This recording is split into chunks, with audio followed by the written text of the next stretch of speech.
Good day everyone, my name is Jonalisa Solis and in this video, I will be discussing the assessment in teaching writing. As we all know that assessment is very important to know the student's performance and monitors the progress so we can able to determine the student's learning needs. This time, we will be talking about assessment in the context of teaching writing. So assessment is the gathering of information about the student's learning. This is to render a judgment about quality of student work. It is a key instructional activity and teachers engage in it every day in a variety of informal and formal ways. The context of teaching writing. First is the product versus process. Second, the formative versus summative evaluation. And lastly is the assessment versus testing. First, the product versus process. So upon assessing a writing as a product, it means looking into the ability of the students to observe proper mechanics, correct sentence construction, coherence, and cohesion. In this manner, the teacher is assessing the student's quality of work. Assessment of student writing is a process.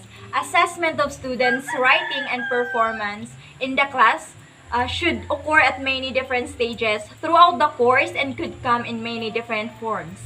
At various points in the assessment process, teachers usually take on different roles such as motivator, collaborator, critic, evaluator, and such, and give different types of response. Next is the formative versus summative evaluation. In formative evaluation, of course, writing assessment should not occur only at the end of a project. Instead, you should provide students ongoing feedback throughout the writing process. Give informal comments and focus on the big three threads, which are the ideas, organization, and the voice. So these threads capture the three parts of communication. What a writer is saying, which is the ideas, how the writer is saying, the organization, and to whom the writer is speaking, the voice. So word choice and sentence fluency support these three traits. Correctness is important in editing pace, but if you comment on spelling and mechanics before content, student will focus on the surface corrections rather than the deeper issues that facilitate the communication. Gauges the student's level of competence. So, in summative evaluation, the teachers don't feel the need to grade everything that students write. So, the work that students do during pre-writing, writing, revising, and editing shouldn't be graded as such because doing so would short-circuit the student's ability to write freely and communicate ideas.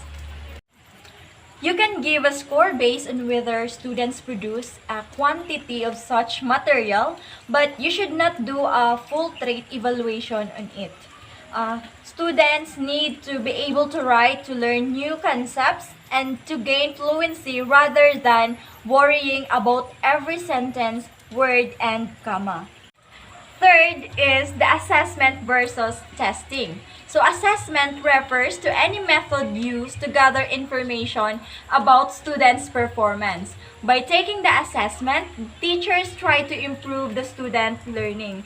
While testing, it refers to a tool comprised of a set of questions given during a fixed period of time. So it can be multiple choice, of type of gauging the learner's level of competence. Let's proceed on how to assess writing. So of course, one of the major purposes of writing assessment is to provide feedback to students.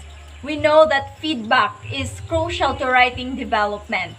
So there are three kinds of feedback that we will talk about. First is the written comments. This is written comments. So this is a very common feedback being used where teachers write their corrections on the student's paper. It can be in the margins to call attention to specific content, moments rather, in the piece by highlighting them and explaining their significance. So we tend to use written comment more often on drafts and when doing formative response.